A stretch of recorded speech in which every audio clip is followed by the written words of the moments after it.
Your mind doesn't show you the worst thing because you want it. It shows you because it knows exactly what would destroy you. You're driving home, half on autopilot, dashboard glowing, notifications stacked in your pocket like tiny unpaid debts, and out of nowhere, your brain throws one filthy image onto the windshield. Turn the wheel. Just a flash, fast, uninvited, and the shock hits your body before your logic can even stand up. Then comes the second punch. What kind of person even thinks that?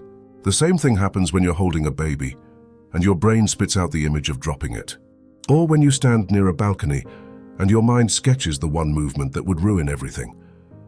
Or when you're in a quiet meeting, staring at someone you respect, and some grotesque sentence barges into your head like a drunk stranger. The thought arrives, your stomach drops, and then you put yourself on trial for a crime you never committed. That's the part people get wrong. Intrusive thoughts are usually not confessions, they're alarms, badly designed alarms, but alarms. A twisted safety test run by a brain that loves you in a feral, clumsy way. The mind grabs the most disgusting, unacceptable, catastrophic scenario it can find and shoves it in front of you, almost like it's saying, "This matters, so don't mess it up." Ugly method, protective motive. The problem is that your nervous system doesn't care that it was just a thought. Your body still reacts. Heart kicks, chest tightens, a little electric shame crawls up your neck. And once your body reacts, your mind starts collecting fake evidence. Why did that image feel so vivid? Why did it come so fast? Why can't I stop thinking about it now? Because your brain found a bruise and kept pressing it.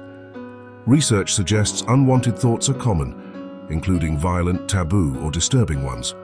The difference is not who gets them. The difference is who gets hooked by them. Sensitive people, anxious people, overtired people, people carrying too much pressure in a nervous system already stretched thin, they don't just notice the thought. They stick to it like their tongue to a cracked tooth. Not because they're darker, because they care more. That's the cruelty of it. The better your conscience, the more horrifying the thought feels. The more horrifying it feels, the more attention you give it.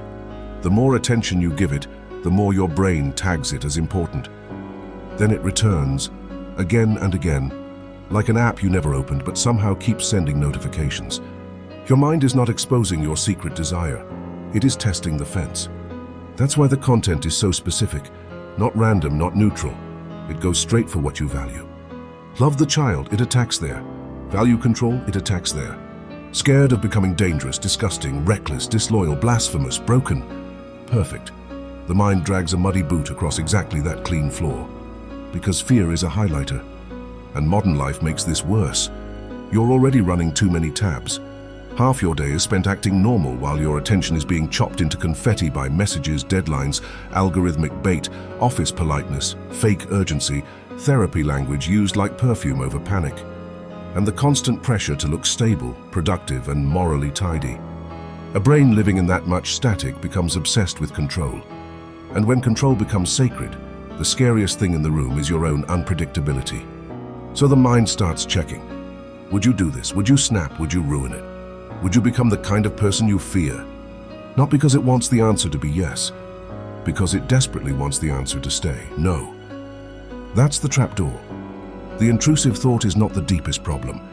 The deeper problem is your relationship with certainty. You want a written guarantee that you are safe, good, fully in control, incapable of darkness. But no human being gets that contract. You only get awareness, choice, and the burden of living without perfect reassurance. That's why these thoughts get worse the more you try to disinfect them. The person who shrugs and lets the thought pass usually moves on. The person who starts interrogating it feeds it dinner. You replay it. Measure your reaction. Check whether you felt anything weird. Search online. Mentally confess, mentally defend yourself. Mentally scan your soul like airport security. And all that tells the brain one thing: this is urgent. Bring it back. It becomes a loop built out of disgust and self-surveillance. Like your mind installed a smoke detector directly above a toaster, then acts shocked every morning when it starts screaming. There's another ugly truth in this. Part of the horror is not just the image. It's the collapse of the identity you're trying to maintain. You've built a picture of yourself. Safe, decent, careful, loving, sane. Then one vile mental flash splashes black ink across it, so you panic, not only because the thought is disturbing, but because it threatens your self-story. And the modern self-story is fragile. You're asked to curate yourself all day, on screens, at work, in dating, in friendships, in family chats. You're constantly presenting an edited version of your inner world, so when the raw basement of the mind suddenly opens, it feels less like a weird thought and more like exposure. But a thought is not a vote. A thought is not a plan. A thought is not your character. Sometimes it's just your brain shaking the gate to make sure it's locked. That changes how you hold it. The first shift is biological, not moral. Stop treating every intrusive thought like a revelation. Treat it like nervous system weather. A storm passing through, not a prophecy carved in stone. You're driving, the flash comes, your body jumps, and instead of entering a courtroom in your own head, you recognize the pattern. Overloaded brain, high-value fear, false alarm. The moment matters because it interrupts the spiral of meaning. The second shift is to stop wrestling with the image like it owes you an explanation. The mind is a sewer pipe and a cathedral sharing the same building. Strange things pass through. Some of them stink. Your job is not to perfume the pipe until no ugly thing ever appears. Your job is to stop building an identity crisis around mental spam. You get a vile thought while chopping vegetables, or sending a voice note, or rocking a child to sleep.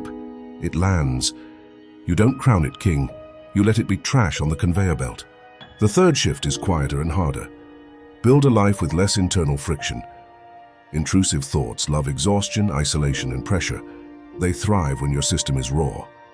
When you've been staring at Slack messages all day, skipping meals, doom scrolling in bed, pretending you're fine and using productivity to outrun your own body, the mind gets twitchy and theatrical. But when your life has a little more sleep, a little less performative control, a little less digital static, the alarms lose some volume. Not perfection, just less gasoline. Because that's what many people are doing without realizing it.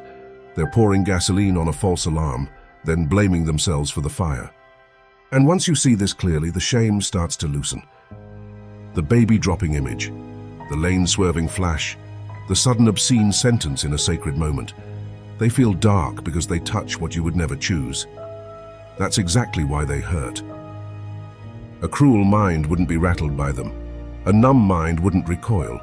The recoil is part of the evidence. Your disgust is not proof of danger. It is often proof of conscience. That doesn't make the thoughts pleasant. It just puts them in the right drawer. Not destiny, not confession, not hidden truth. Just a brutal little safety drill run by a brain that uses fear the way a bad designer uses pop-up ads. Loud, intrusive, hard to close. You do not need to love these thoughts. You do not need to decode everyone. You do not need to become pure enough to never have them again. You only need to stop kneeling before them. Because the darkest trick intrusive thoughts ever pull is convincing good people that they are secretly rotten. And once you believe that, you start fearing your own mind more than the thought itself. That fear becomes the cage. Then the brain keeps testing the bars. So the next time one of those images tears through the room, notice the order of events. First the flash, then the body shock, then the meaning-making. Catch it before the third part swallows you.